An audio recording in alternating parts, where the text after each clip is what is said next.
മുഖ്യമന്ത്രിയുടെ മകൾ വീണയുടെ എക്സാലോജി കമ്പനിയെ കുരുക്കി രജിസ്ട്രാർ ഓഫ് കമ്പനീസിന്റെ നിർണായക റിപ്പോർട്ട്. CMRലുമായി നടത്തിയ ഇടപാട് അടിമുടി ദുരൂഹം എന്നാണ് ബംഗളൂരു രജിസ്ട്രാർ ഓഫ് കമ്പനീസിന്റെ റിപ്പോർട്ട്. ആവശ്യപ്പെട്ട രേഖകൾ കമ്പനി സമർപ്പിച്ചില്ലെന്നും ROC വ്യക്തമാക്കുന്നു.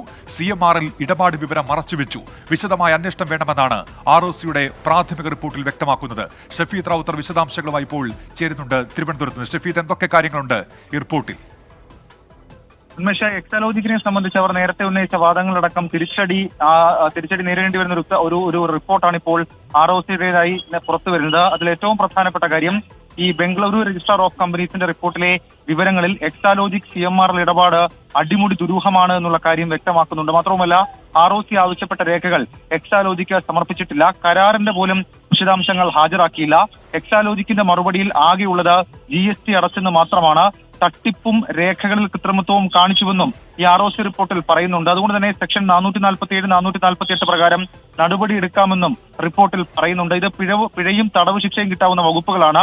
ഇടപാട് വിവരം CMRൽ മറച്ചുവെച്ചുവെന്നും മാത്രമല്ല റിലേറ്റഡ് പാർട്ടിയുമായുള്ള വിവരം ബോർഡിനെ അറിയിച്ചിട്ടില്ലെന്നും ഇതടക്കം ഈ കമ്പനീസ് ആക്ടിന്റെ ലംഘനമാണെന്നടക്കമുള്ള കാര്യങ്ങളും ഈ റിപ്പോർട്ടിൽ പറയുന്നുണ്ട്. വിശദമായ അന്വേഷണം വേണമെന്നുമാണ് ROCയുടെ പ്രാഥമിക റിപ്പോർട്ടിൽ സൂചിപ്പിക്കുന്ന ഏറ്റവും പ്രധാനപ്പെട്ട കാര്യങ്ങൾ. ഇക്കാര്യത്തിൽ ഈ മാത്യു കുഴൽനാടന്റെ അടക്കം പ്രതികരണവും പുറത്തു വന്നിട്ടുണ്ട്. നിർണായക വിവരങ്ങളാണ് ഇപ്പോൾ പുറത്തു വന്നിരിക്കുന്നതെന്നും മുഖ്യമന്ത്രിയുടെയും മകൾ വീണ വിജയൻ വാദങ്ങൾ പൊളിയുകയാണെന്നും മാത്യു കുഴൽനാടൻ കുറ്റപ്പെടുത്തുന്ന സാഹചര്യവും ഉണ്ടായി. ഉന്മേഷ്, നൽകിയ സേവനത്തിനുള്ള തുക എന്നതായിരുന്നുവല്ലോ ഉയരുന്ന വാദം. ആ നിലയ്ക്കായിരുന്നല്ലോ ഈ കമ്പനിയും അതിന്റെ ഉടമയും ഒക്കെ വിശദീകരിച്ചിരുന്നത്. ഇപ്പോൾ ഈ റിപ്പോർട്ടിലെ പരാമർശങ്ങൾ കൂടി പുറത്തു വരുമ്പോൾ അതൊന്നും നിലനിൽക്കുന്നതല്ലോ, അങ്ങനെ മാറുകയല്ലേ ഷഫീദ്? അതായത് ROCയുമായി ബന്ധപ്പെട്ട് ആവശ്യപ്പെട്ടുള്ള രേഖകൾ അടക്കമുള്ള കാര്യങ്ങൾ, ഇടപാട് രേഖകൾ അടക്കമുള്ള കാര്യങ്ങൾ ഹാജരാക്കാൻ കഴിഞ്ഞില്ല. മാത്രമല്ല, എക്സാലോജിക്കിന്റെ ഇടപാടുകളിൽ ചില സംശയങ്ങളുണ്ട്. എക്സാലോജിക്ക് CMR ഇടപാടിൽ ചില സംശയങ്ങളുണ്ട്. ആ സംശയങ്ങളടക്കം കൂടുതൽ വ്യക്തത വരുത്തണമെന്നുള്ള കാര്യം കൃത്യമായി റിപ്പോർട്ടിൽ പറയുന്നുണ്ട്. കൂടാതെ കരാറിന്റെ വിശദാംശങ്ങൾ, അത് കമ്പനി ആക്ടിന്റെ അടക്കം പരിധിയിൽ വരുന്നതാണ്. അതുൾപ്പെടെയുള്ള കാര്യങ്ങൾ ഹാജരാക്കാൻ കഴിഞ്ഞിട്ടില്ല. GST വിവരങ്ങൾ മാത്രം പങ്കുവച്ചതുകൊണ്ട് അക്കാര്യത്തിൽ വ്യക്തത ഉണ്ടാകില്ല എന്നുള്ള കാര്യവും ROC റിപ്പോർട്ടിൽ പറയുന്നുണ്ട്. ഉന്മേഷ്, ശരി, ഷഫീദ് റാവുത്തറാണ് വിവരങ്ങൾ നൽകിയത്. എക്സാലോജിക്കിന് കുരുക്കായി മാറുന്നു ROCയുടെ റിപ്പോർട്ട്. മുഖ്യമന്ത്രി മകൾക്ക് സൃഷ്ടിച്ച പ്രതിരോധം പൊളിഞ്ഞെന്ന് മാത്യു കുഴൽനാടൻ MLA പറഞ്ഞു. ഇടപാടുകളിൽ എക്സാലോജി കൃത്യമായ മറുപടി നൽകാത്തതുകൊണ്ടാണ് കേന്ദ്ര അന്വേഷണം. പിണറായി വിജയൻ കേന്ദ്ര സർക്കാരിന് മുന്നിൽ പഞ്ചപുച്ഛമടക്കി നിൽക്കുന്നുവെന്നും മാത്യു കുഴൽനാടൻ MLA പരിഹസിച്ചു. മാസപ്പടി വിഷയവുമായി ബന്ധപ്പെട്ട് CMRലും മുഖ്യമന്ത്രിയുടെ മകൾ വീണ വിജയനും അവരുടെ കമ്പനി എക്സാലോജിക്കുമായി ബന്ധപ്പെട്ട ദുരൂഹമായ ഇടപാടുകളെ സംബന്ധിച്ച് വിവരങ്ങൾ പുറത്തു വന്നതിന് പിന്നാലെ ഈ വിഷയം പൊതു മണ്ഡലത്തിൽ ചർച്ചയാവുകയും ഞങ്ങൾ എല്ലാവരും ആ വിഷയം ഉയർത്തിക്കൊണ്ടുവരികയും നിയമസഭയിലടക്കം ഇത് സംബന്ധിച്ചുള്ള വിഷയം ഉന്നയിക്കുകയും ചെയ്തപ്പോൾ കേരളത്തിൻ്റെ മുഖ്യമന്ത്രി കേരളത്തോട് പറഞ്ഞ മറുപടി എന്ന് പറയുന്നത് ഈ വിഷയത്തിൽ കേൾക്കേണ്ടവരുടെ ഭാഗം കേൾക്കാതെയാണ് ഇന്ററിം സെറ്റിൽമെന്റ് ബോർഡിന്റെ റിപ്പോർട്ട് ഓർഡർ അഥവാ ഉണ്ടായിരിക്കുന്നത്. മോദി ലക്ഷ്യമിടുന്ന മിഷൻ കേരള.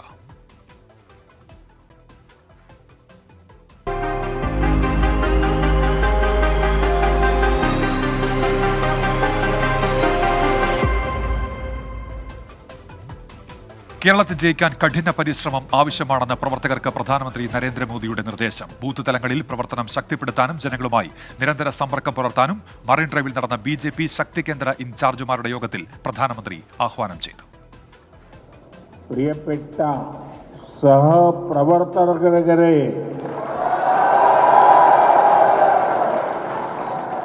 നിങ്ങളാണ് ഈ പാർട്ടിയുടെ ജീവനവാടി. കേരളത്തിലെ പ്രവർത്തകർക്ക് ആവേശം പകർന്നായിരുന്നു ശക്തി കേന്ദ്ര ഇൻചാർജുമാരുടെ യോഗത്തിലെ പ്രധാനമന്ത്രിയുടെ പ്രസംഗം. ബൂത്ത് തലം മുതൽ പ്രവർത്തനം ശക്തിപ്പെടുത്തണം, ജനങ്ങളുമായി നിരന്തര ബന്ധം പുലർത്തണം. ലോക്സഭാ തെരഞ്ഞെടുപ്പിൽ കേരളത്തിൽ കളം പിടിക്കാൻ മോദിയുടെ നിർദ്ദേശങ്ങൾ നിരവധി. കേരള ദില്ലി വിജയ का नेतृत्व करने की ताकत वाला बन गया है. चुनाव जीतने के लिए हम लोकसभा जीतने की बात तो करेंगे, लेकिन यहाँ शक्ति केंद्र के कार्यकर्ता आए हैं. हमारा पहला संकल्प चाहिए, हमारा बूथ हम जीतेंगे. പ്രസംഗത്തിലുടനീളം കേന്ദ്ര സർക്കാരിന്റെ ഭരണനേട്ടങ്ങൾ എണ്ണിപ്പറഞ്ഞ നരേന്ദ്രമോദി LDFനെയും UDFനെയും രൂക്ഷ ഭാഷയിൽ വിമർശിച്ചു. LDF UDF का इतिहास किस तरह घोटालों का रहा. भ्रष्टाचार कर रहा है। आज भारत को दुनिया विश्व मित्र के रूप में देख रही है। पूरी दुनिया में भारत और भारतीयों का गौरव नई बुलंदी पर है। തെരഞ്ഞെടുപ്പ് ഒരുക്കത്തിന് ബി.ജെ.പി ഏറ്റവും കൂടുതൽ ആശ്രയിക്കുന്ന സംഘടനാ സംവിധാനമാണ് ശക്തി കേന്ദ്ര. എല്ലാ സംസ്ഥാനങ്ങളിലും യോഗം നടന്നെങ്കിലും പ്രധാനമന്ത്രി നേരിട്ട് പങ്കെടുത്തത് കേരളത്തിൽ മാത്രമെന്നതും ശ്രദ്ധേയം. 14 ജില്ലകളിൽ നിന്നായി 7000-ലധികം പ്രവർത്തകരാണ് പരിപാടിയിൽ പങ്കെടുത്തത്. അയോധ്യ പ്രതിഷ്ഠാ ദിനത്തിൽ വീടുകളിൽ ദീപം തെളിയിക്കണമെന്നും പ്രധാനമന്ത്രി ആഹ്വാനം ചെയ്തു. 24 കൊച്ചി. 4000 കോടിയുടെ വികസന പദ്ധതികൾ രാജ്യത്തിന് സമർപ്പിച്ച് പ്രധാനമന്ത്രി നരേന്ദ്രമോദി. കൊച്ചി ഷിപ്പ്യാർഡിൽ 3 വൻകിട പദ്ധതികൾ പ്രധാനമന്ത്രി ഉദ്ഘാടനം ചെയ്തു. പദ്ധതികൾ ദക്ഷിണേന്ത്യയുടെ വികസനത്തിൽ നാഴികക്കല്ലാകുമെന്ന് പ്രധാനമന്ത്രി പറഞ്ഞു. പദ്ധതി ഉദ്ഘാടനം ചെയ്യാൻ നേരിട്ടെത്തിയ പ്രധാനമന്ത്രിക്ക് മുഖ്യമന്ത്രി നന്ദി അറിയിച്ചു. കൊച്ചിൻ ഷിപ്പ്യാർഡ് ലിമിറ്റഡിന്റെ new dry dock, international ship repair facility, Indian oil കോർപ്പറേഷന്റെ LPG ഇമ്പോർട്ട് ടെർമിനൽ എന്നിവയാണ് പ്രധാനമന്ത്രി കൊച്ചിയിൽ ഉദ്ഘാടനം ചെയ്ത വൻകിട പദ്ധതികൾ. ഷിപ്പ്യാർഡിലെ പുതിയ ഡ്രൈ ഡോക്ക് രാജ്യത്തിന് അഭിമാനമായി മാറുമെന്ന് പ്രധാനമന്ത്രി. मैरीटाइम सेक्टर में इस क्षेत्र की हिस्सेदारी और बढ़ेगी। नया ड्राई डॉक भारत का नेशनल प्राइड है। इसके बनने से यहां बड़े जहाज, बड़े वेसल तो आ ही सकते हैं, साथ ही यहां शिप बिल्डिंग और शिप रिपेयर का काम भी संभव होगा. പദ്ധതികൾ നാടിന് അഭിമാനമെന്ന് മുഖ്യമന്ത്രി പിണറായി വിജയൻ പറഞ്ഞു. രാജ്യത്തിന്റെ പൊതുവായ വികസനത്തിൽ കേരളം നൽകുന്ന പിന്തുണയാണിതെന്നും മുഖ്യമന്ത്രി. രാജ്യത്തിന്റെ പൊതുവായ വികസനത്തിൽ കേരളം നൽകുന്ന മികച്ച പിന്തുണയുടെ ഉദാത്തമായ ദൃഷ്ടാന്തം കൂടിയാണിത്. ISRO വിജയകരമായി വിക്ഷേപിച്ച ചന്ദ്രയാൻ 3 മിഷനിലും ആദിത്യ മിഷനിലും കേരളത്തിൽ നിന്നുള്ള നിരവധി വ്യവസായ സ്ഥാപനങ്ങൾ പങ്കാളികളായിട്ടുണ്ട്. ISRO ദൗത്യങ്ങളിൽ കേരളം നൽകിയ സംഭാവനകളും മുഖ്യമന്ത്രി വേദിയിൽ എടുത്തു പറഞ്ഞു. പുതിയ പദ്ധതികളിലൂടെ 4000 പേർക്ക് തൊഴിൽ ലഭിക്കും. 24 കൊച്ചി. കേരളത്തിൽ നിന്ന് പാർലമെന്റിൽ പ്രതിനിധി ഉണ്ടാകണമെന്ന നിർബന്ധ ബുദ്ധിയിൽ BJP നീങ്ങുമ്പോൾ പ്രതിരോധ നീക്കങ്ങളിലാണ് LDFും UDFും. കേരളത്തിൽ നിന്ന് ഇത്തവണ എങ്കിലും നേട്ടമുണ്ടാക്കണമെന്ന ലക്ഷ്യത്തിന്റെ ഭാഗമാണ് പ്രധാനമന്ത്രിയുടെ അടിക്കടിയുള്ള സന്ദർശനം എന്നാണ് വിലയിരുത്തൽ. BJP സംസ്ഥാന നേതൃത്വമല്ല, ദേശീയ നേതൃത്വം തന്നെയാണ് കേരളം കേന്ദ്രീകരിച്ച് തന്ത്രങ്ങൾ മെനയുന്നത്. കേരളത്തിൽ നിന്ന് ഒരു സീറ്റെങ്കിലും ലഭിക്കണമെന്നത് BJP ദേശീയ നേതൃത്വത്തിന്റെ അഭിമാന പ്രശ്നമാണ്. പ്രധാന പ്രചാരണ ആയുധമായി കണക്കാക്കുന്ന അയോധ്യ കേരളത്തിൽ വലിയ സ്വാധീനമുണ്ടാക്കില്ലെന്ന വിലയിരുത്തലിലാണ് BJP നേതൃത്വം. ഇവിടെ തന്ത്രത്തിന്റെ അലകും പിടിയും അതുകൊണ്ട് തന്നെ മാറ്റുകയാണ്. ഇതിന്റെ ഭാഗമാണ് പ്രധാനമന്ത്രിയുടെ തുടരെയുള്ള കേരള സന്ദർശനവും റോഡ് ഷോയും. ഇത് ഇരു മുന്നണികളും തിരിച്ചറിയുന്നുണ്ട്. പ്രധാനമന്ത്രിയെ മുൻനിർത്തി BJP ഒരുക്കുന്ന രാഷ്ട്രീയ തന്ത്രത്തെ മറികടക്കാനാണ് LDFും UDFും ലക്ഷ്യമിടുന്നത്. പ്രധാനമന്ത്രിയുടെ പ്രചരണം കേരളത്തിൽ ഗുണം ചെയ്യില്ലെന്ന് ആത്മവിശ്വാസം പ്രകടിപ്പിക്കുകയാണ് പ്രതിപക്ഷ നേതാവ് VD സതീശനും PK കുഞ്ഞാലിക്കുട്ടിയും. കഴിഞ്ഞ ലോക്സഭാ തെരഞ്ഞെടുപ്പിൽ വയനാട്ടിലേക്കുള്ള രാഹുൽ ഗാന്ധിയുടെ വരവ് കോൺഗ്രസിന് കൊണ്ടുവന്ന നേട്ടം ഇത്തവണയും അതേ അളവിൽ ആവർത്തിക്കുമെന്ന് കോൺഗ്രസ് കരുതുന്നില്ല. അതുകൊണ്ട് തന്നെ ഇത്തവണ രാഹുൽ ഗാന്ധി വയനാട്ടിൽ മത്സരിച്ചാലും വേറെ പ്രചാരണ തന്ത്രവും ഉണ്ടാകും. ഇടതുമുന്നണിയാകട്ടെ മുഖ്യമന്ത്രിയെ തന്നെ മുന്നിൽ നിർത്തി നടത്തുന്ന കേന്ദ്ര സർക്കാർ വിരുദ്ധ സമരങ്ങളിലാണ് പ്രതീക്ഷ കൈവയ്ക്കുന്നത്. കേന്ദ്ര നിലപാടുകളെ UDF പിന്തുണയ്ക്കുകയാണെന്നുമാണ് LDF ആരോപണം. 18 MPമാർ ഡൽഹിയിൽ ജയിച്ചു പോയല്ലോ, ഒരു പ്രയോജനമില്ലല്ലോ. ആ 18 പേര് ജയിച്ചു പോയിട്ട് കേരളത്തിന് വേണ്ടി എന്തെങ്കിലും ഒന്ന് പറയണം എന്നാഗ്രഹിച്ചുകൊണ്ട് ഞങ്ങൾ പല പ്രാവശ്യം ബഹുമാനപ്പെട്ട മുഖ്യമന്ത്രി MP കോൺഫറൻസ് വിളിച്ചു. അവർ ഡൽഹിയിൽ പോയിട്ടൊന്നും പറയുന്നില്ലെന്ന് മാത്രമല്ല, കേരളത്തിലായിട്ട് അവരവിടെ പറഞ്ഞുകൊണ്ടിരിക്കുന്നത്. കഴിഞ്ഞ തെരഞ്ഞെടുപ്പിൽ കൈവിട്ട ന്യൂനപക്ഷ വോട്ടുകളിലാണ് ഇടതുമുന്നണിയുടെ കണ്ണ്. 24 തിരുവനന്തപുരം. പ്രധാനമന്ത്രി നരേന്ദ്രമോദി ഗുരുവായൂർ തൃപ്രയാർ ക്ഷേത്രങ്ങളിൽ ദർശനം നടത്തി. ഗുരുവായൂരിൽ സുരേഷ് ഗോപിയുടെ മകളുടെ വിവാഹ ചടങ്ങിൽ അദ്ദേഹം പങ്കെടുത്തു. പ്രധാനമന്ത്രിയാണ് വധൂവരന്മാർക്ക് വരണമാല്യം എടുത്തു നൽകിയത്. ഗുരുവായൂർ ക്ഷേത്രത്തിൽ ഇന്ന് വിവാഹിതരായ 9 നവദമ്പതികളെ പ്രധാനമന്ത്രി ആശീർവദിച്ചു.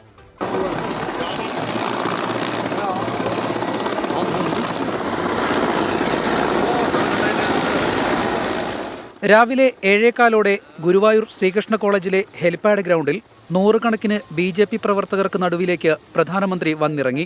റോഡ് മാർഗം ദേവസ്വത്തിന്റെ ശ്രീവത്സം അതിഥി മന്ദിരത്തിലേക്ക്. കേരളീയ വേഷത്തിൽ ക്ഷേത്രദർശനം.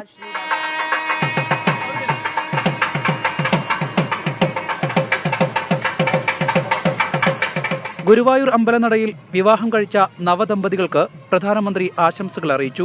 മകളുടെ വിവാഹ പന്തലിലേക്ക് സ്വർണ്ണത്തളിക നൽകി സുരേഷ് ഗോപി പ്രധാനമന്ത്രിയെ സ്വീകരിച്ചു. കതിർ മണ്ഡപത്തിൽ കുടുംബാംഗങ്ങൾക്കൊപ്പം പ്രധാനമന്ത്രിയും സാക്ഷിയായി ചലച്ചിത്ര രംഗത്തെ പ്രമുഖരും.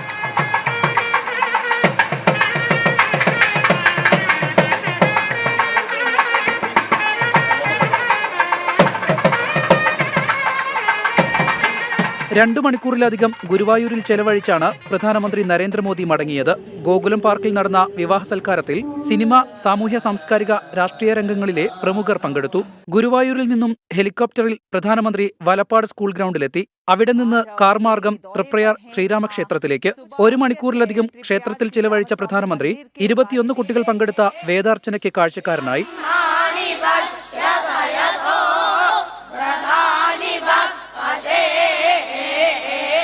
ദർശനത്തിന് ശേഷം മീനൂട്ട് വഴിപാടും നടത്തി ഹെലികോപ്റ്റർ മാർഗം 11:30 കൊച്ചിയിലേക്ക് മടങ്ങി. 24 തൃശൂർ. ഫ്രണ്ട് ന്യൂസിലേക്ക്. രാഹുൽ മാങ്കൂട്ടത്തിന് ജാമ്യം.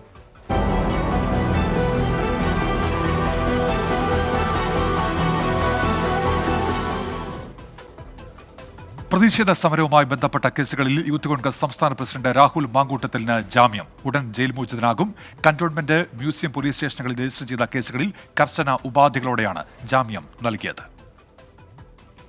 സെക്രട്ടേറിയറ്റ് മാർച്ചും DGP ഓഫീസ് മാർച്ചുമായി ബന്ധപ്പെട്ട് രജിസ്റ്റർ ചെയ്ത കേസുകളിലാണ് രാഹുൽ മാങ്കൂട്ടത്തിൽ ജാമ്യാപേക്ഷ നൽകിയത്. കന്റോൺമെന്റ് പോലീസ് രജിസ്റ്റർ ചെയ്ത കേസിലെ ജാമ്യാപേക്ഷയിൽ തിരുവനന്തപുരം ജില്ലാ പ്രിൻസിപ്പൽ സെഷൻസ് കോടതി ജാമ്യം അനുവദിച്ചു. 50,000 രൂപ ബോണ്ടായി കെട്ടിവെക്കുകയോ 2 ആൾജാമ്യം നൽകുകയോ വേണം. പൊതുമുതൽ നശിപ്പിച്ചതിന് 6,360 രൂപയും കെട്ടിവെക്കണം. ഈ കേസിൽ 6 ആഴ്ചത്തേക്ക് എല്ലാ തിങ്കളാഴ്ചയും രാവിലെ 10 മണിക്ക് അന്വേഷണ ഉദ്യോഗസ്ഥന് മുൻപാകെ ഹാജരാകണം.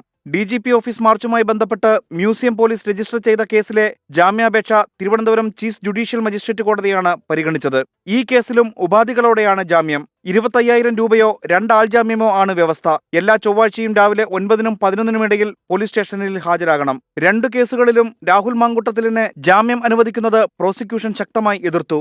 സമരവുമായി ബന്ധപ്പെട്ട അക്രമങ്ങൾക്ക് രാഹുൽ മാങ്കൂട്ടത്തിലാണ് നേതൃത്വം നൽകിയതെന്നായിരുന്നു പ്രോസിക്യൂഷന്റെ പ്രധാന വാദം. തിരുവനന്തപുരം സിറ്റി പോലീസ് രജിസ്റ്റർ ചെയ്ത കേസുകൾ രാഷ്ട്രീയ പ്രേരിതമെന്ന് പ്രതിഭാഗം പ്രതിരോധിച്ചു. ഇത് പരിഗണിച്ചാണ് ജാമ്യം അനുവദിച്ചത്. 24 തിരുവനന്തപുരം.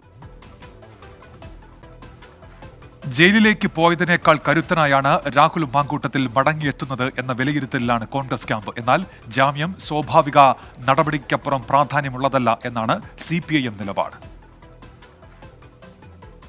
സംസ്ഥാന അധ്യക്ഷ പദവിയിൽ രാഹുൽ മാങ്കൂട്ടത്തിലിന്റെ തുടക്കം ഒട്ടും ശുഭകരമായിരുന്നില്ല. വ്യാജ ഐഡന്റിറ്റി കാർഡ് വിവാദം നിറം കെടുത്തിയെങ്കിലും നവകേരള സദസ്സിനെതിരെ സംസ്ഥാനമൊട്ടാകെ നടന്ന സമരങ്ങൾ യൂത്ത് കോൺഗ്രസിനെ ചലിപ്പിച്ചു. സെക്രട്ടേറിയറ്റ്, DGP ഓഫീസ് മാർച്ചുകളോടെ യൂത്ത് കോൺഗ്രസ് സമരസംഘടനയായി. അതിനിടെയാണ് മാർച്ചിലെ സംഘർഷത്തിന്റെ പേരിലെ രാഹുൽ മാങ്കൂട്ടത്തിലിന്റെ അറസ്റ്റ്. കസ്റ്റഡിയിലെടുത്ത രീതി സർക്കാരിനെയും പോലീസിനെയും പ്രതിരോധത്തിലാക്കിയിരുന്നു. റിമാൻഡ് കാലാവധി കഴിയും വരെയെങ്കിലും ജാമ്യം നിഷേധിക്കണമെന്ന നിർബന്ധ ബുദ്ധിയോടെ പോലീസ് 3 കേസുകളിൽ കൂടി അറസ്റ്റ് രേഖപ്പെടുത്തി. ജാമ്യം രാഷ്ട്രീയ വിജയമെന്ന വിലയിരുത്തലിലാണ് നേതാക്കൾ. You can see from last 17-18 days to government, like in North India, Narendra Modi ji's government, what they are doing in UP, Madhya Pradesh, like this is happening in Kerala.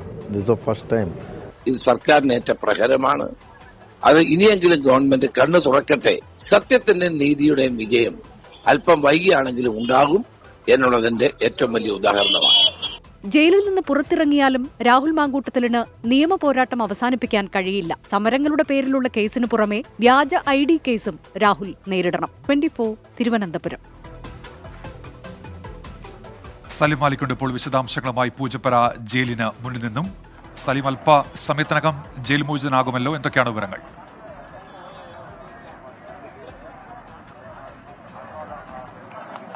Unmesh, Rahul Mamkootathil jail മോചിതനാകുന്നതുമായി ബന്ധപ്പെട്ട് ചില ആശയക്കുഴപ്പങ്ങൾ ഇപ്പോൾ നിലനിൽക്കുന്നുണ്ട്. അത് രാഹുലിന്റെ മോചനം ഇന്ന് സാധ്യമാകുമോ എന്നുള്ളതിലാണ് ആ ആശങ്കയുള്ളത്. കാരണം ബെയിൽ ഓർഡർ ഇതുവരെയും ഒപ്പിട്ട് ഈ പൂജപ്പുര സെൻട്രൽ ജയിലിലേക്ക് എത്തിയിട്ടില്ല. അത് എത്തിയാൽ മാത്രമേ ഇവിടെ നിന്നുള്ള നടപടിക്രമങ്ങൾ ആരംഭിക്കാൻ കഴിയൂ. അതിനുശേഷം 1 മണിക്കൂറിലധികം നീളുന്ന നടപടിക്രമങ്ങൾക്ക് ശേഷം മാത്രമേ രാഹുലിന് പുറത്തിറങ്ങാൻ കഴിയൂ. സാധാരണഗതിയിൽ 6 മണിക്ക് മുൻപ് ഈ 3 മണിക്ക് വിധി വന്നതാണ്. 6 മണിക്ക് മുൻപ് അത്തരം നടപടിക്രമങ്ങളൊക്കെ പൂർത്തിയാക്കേണ്ടതായിരുന്നു. പക്ഷേ പല കാരണങ്ങൾ കൊണ്ട് അതുകൊണ്ട് ആ ബെയിൽ ഓർഡർ വരാനുള്ള കാലതാമസം ഒരു പ്രതിസന്ധി സൃഷ്ടിക്കുന്നുണ്ട്. അതുകൊണ്ട് ഇന്നിനി രാഹുൽ മാങ്കൂട്ടത്തിൽ പുറത്തിറങ്ങാനാവുമോ എന്നുള്ള കാര്യത്തിൽ വ്യക്തത വരേണ്ടതുണ്ട്. അത് ഒരു അല്പമണിക്കൂറിനുള്ളിൽ അല്ലെങ്കിൽ അല്പസമയത്തിനകം തന്നെ അക്കാര്യത്തിൽ വ്യക്തത വരും. എന്തായാലും ഇന്ന് പുറത്തിറങ്ങുകയാണെങ്കിൽ അത് രാത്രി 9 മണിക്ക് ശേഷമേ പുറത്തിറങ്ങാൻ കഴിയൂ എന്നുള്ളതാണ് പൊതുവിൽ പറയപ്പെടുന്നത്. കാരണം ഇനി ഈ ബെയിൽ ഓർഡർ ഇവിടേക്ക് ജയിലിലേക്ക് വരികയും ഇവിടുത്തെ നടപടിക്രമങ്ങൾ കൂടി പൂർത്തിയാക്കിയതിനു ശേഷം മാത്രമേ അങ്ങനെയെങ്കിൽ പുറത്തിറങ്ങാൻ കഴിയൂ. ഇന്ന് രാഹുൽ മാങ്കൂട്ടത്തിൽ ജയിൽ മോചിതനാവുകയാണെങ്കിൽ നേരത്തെ മുൻ നിശ്ചയിച്ച നൈറ്റ് മാർച്ച് ഉണ്ടാവില്ല. കാരണം രാത്രി വൈകിയാകും ഈ ജയിലിൽ നിന്ന് മോചിതനാവുക. അപ്പോൾ ഇപ്പോൾ തന്നെ രാഹുലിനെ സ്വീകരിക്കാനായി 4 മണി മുതൽ തന്നെ ഈ പൂജപ്പുര ജയിലിന് മുന്നിൽ വലിയ യൂത്ത് കോൺഗ്രസ് പ്രവർത്തകരുടെ സാന്നിധ്യമുണ്ട്.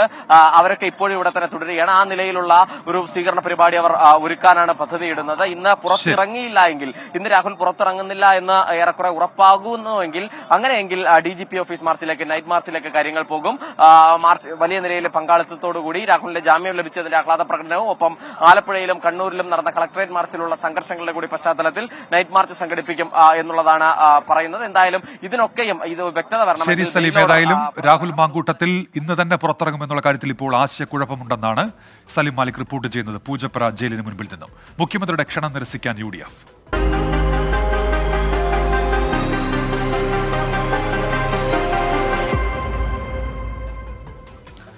കേന്ദ്ര സർക്കാരിനെതിരെ ഒന്നിച്ചുള്ള സമരത്തിന് UDF ഇല്ല. CPIയുമായി സഹകരിച്ചുള്ള സമരം അണികളുടെ മനോവീര്യം തകർക്കും എന്നാണ് മുന്നണി വിലയിരുത്തൽ.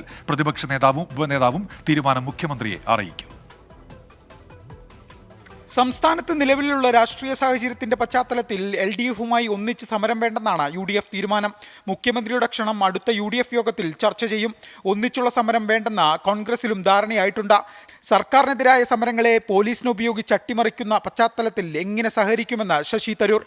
ഈ സർക്കാർ കാണിച്ച ചില പെരുമാറ്റങ്ങൾ, ടിയർ ഗ്യാസ് അനാവശ്യമായി അടിച്ചു, വാർണിംഗ് ഇല്ലാതെ ആ വാട്ടർ ക്യാൻ അടിക്കൽ, നമ്മുടെ യൂത്ത് കോൺഗ്രസ് നേതാവിൻ്റെ എതിരെ കേസ്, ഓരോരു നോൺ ബെയിലബിൾ കേസ് അടിച്ച് കള്ളനെപ്പോലെ വീട്ടിൽ ചുറ്റും 6 മണിക്ക് അറസ്റ്റ് ചെയ്ത് കൊണ്ടുപോയാൽ, ഇതൊക്കെ കണ്ട ശേഷം എങ്ങനെ ഈ ഭരിക്കുന്ന പാർട്ടികളോടൊപ്പം നമുക്ക് സഹകരിക്കാൻ സാധിക്കും എന്നൊരു ചോദ്യമുണ്ട് ചിലവരുടെ മനസ്സിൽ. കേരളത്തിന് വേണ്ടി സംസാരിക്കാൻ ഞങ്ങൾ എല്ലാവരും നിൽക്കുന്നുണ്ട്. ഭരിക്കുന്ന സർക്കാരും ഒരു ഉത്തരവാദിത്വമുണ്ട്. അഥവാ ഞങ്ങളോടൊപ്പം സഹകരിക്കണം അവർക്ക് ആഗ്രഹമുണ്ടെങ്കിൽ അതുപോലെ പെരുമാറട്ടെ. അത് നമ്മൾ കണ്ടിട്ടില്ലല്ലോ. ഒന്നിച്ചുള്ള സമരത്തിന് പ്രതിപക്ഷത്തെ മന്ത്രി PA മുഹമ്മദ് റിയാസ് വീണ്ടും ക്ഷണിച്ചു. യോജിച്ചുള്ള സമരം അനിവാര്യമാണ്, ജനങ്ങൾ ആഗ്രഹിക്കുന്നതാണ്. അതിലെല്ലാവരും ഒന്നിക്കണം എന്നുള്ളതാണ് സർക്കാരിൻ്റെ കാഴ്ചപ്പാട്. അതാണ് മുഖ്യമന്ത്രി സൂചിപ്പിച്ചത്. പാർലമെന്റ് തിരഞ്ഞെടുപ്പ് അടുത്തു നിൽക്കുന്ന പശ്ചാത്തലത്തിൽ ക്ഷണം ശ്രദ്ധയോടെ കൈകാര്യം ചെയ്യാനാണ് UDF തീരുമാനം. UDF നേതൃയോഗത്തിന് ശേഷം മാത്രമാകും പരസ്യ പ്രതികരണം. AB ജയശങ്കർ, 24, തിരുവനന്തപുരം. ഇനി നോക്കാം ചില വാർത്തകൾ ചുരുക്കത്തിൽ.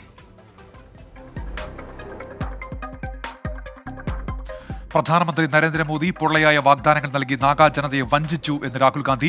നാഗാലാൻഡിലെ പര്യടനം പൂർത്തിയാക്കി ഭാരത് ജോഡോ ന്യായ് യാത്ര നാളെ അസമിൽ പ്രവേശിക്കും. കോഴിക്കോട് AI സാങ്കേതികവിദ്യ ഉപയോഗിച്ച് നടത്തിയ സാമ്പത്തിക തട്ടിപ്പ് കേസിൽ മുഖ്യപ്രതി കൗശൽ ഷായെ റിമാൻഡ് ചെയ്തു. ഈ മാസം 31 വരെയാണ് കോഴിക്കോട് CJM കോടതി റിമാൻഡ് ചെയ്തത്. വനപാലകന്റെ മൃതദേഹത്തോട് അനാദരവ് കാട്ടിയ സംഭവത്തിൽ നിലമ്പൂർ നോർത്ത് DFO T അശ്വിൻകുമാറിന് താക്കീത്. ചീഫ് ഫോറസ്റ്റ് കൺസർവേറ്റർ വിജയാനന്ദന്റേതാണ് നടപടി.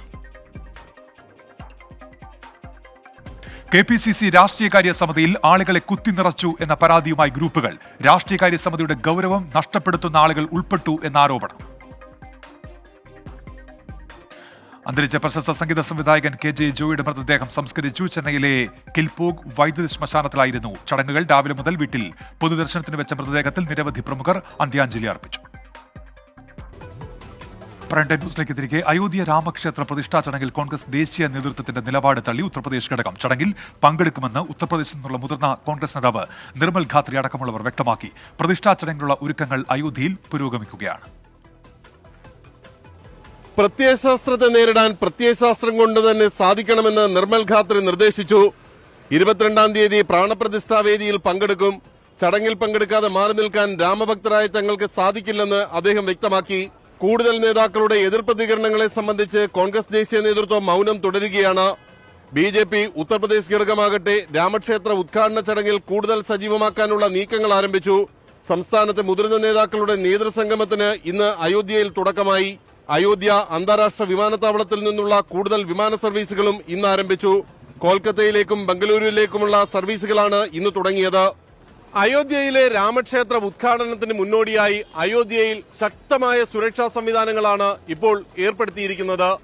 പ്രാണപ്രതിഷ്ഠ ചടങ്ങിന് മുന്നോടിയായുള്ള സുപ്രധാനമായിട്ടുള്ള പൂജാകർമ്മങ്ങൾക്കും ഇന്ന് തുടക്കമായി. അയോധ്യയിൽ നിന്നും ക്യാമറമാൻ ജോഗേഷ് സിംഗിനൊപ്പം ആർ രാധാകൃഷ്ണൻ, 24. ചില വാർത്തകൾ കൂടി ചുരുക്കത്തിൽ നോക്കാം.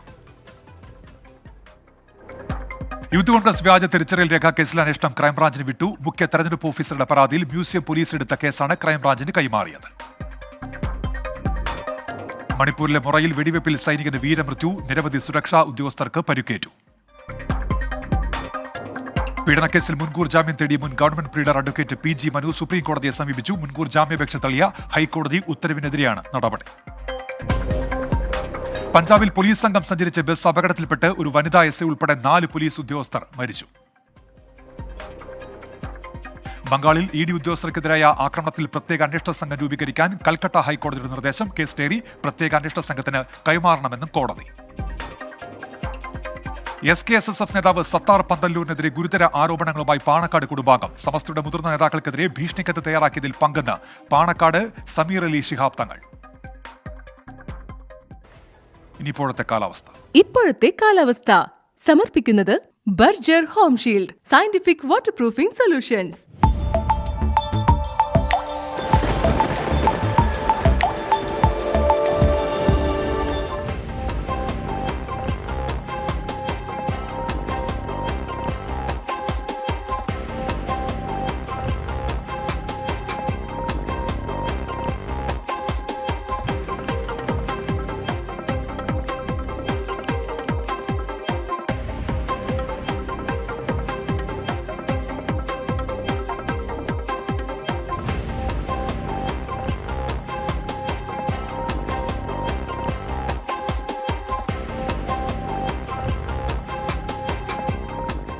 ലോകത്തെവിടെയായാലും ഏത് സമയത്തും 24 വാർത്തകളും ഓഗ്മെന്റഡ് റിയാലിറ്റി പാക്കേജുകളും എക്സ്പ്ലെയിനറുകളും വിശദമായി കാണാൻ ഞങ്ങളുടെ യൂട്യൂബ് ചാനൽ നിങ്ങൾക്ക് സബ്സ്ക്രൈബ് ചെയ്യാം.